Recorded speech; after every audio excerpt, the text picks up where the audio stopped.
Isa namang construction worker ay nasagip matapos madaganan ng gumuhong flood wall sa isang creek sa boundary ng Caloocan at Tondo, Maynila.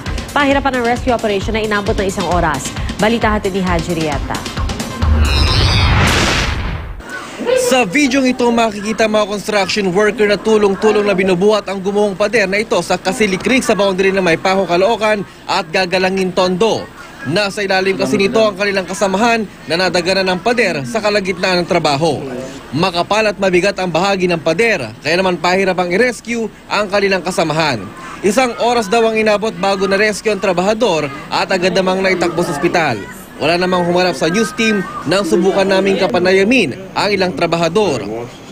Kanina binalikan ng GMA News ang lugar kung saan bumagsak ang pader at nadatan naming inaayos ito ng ilang trabahador.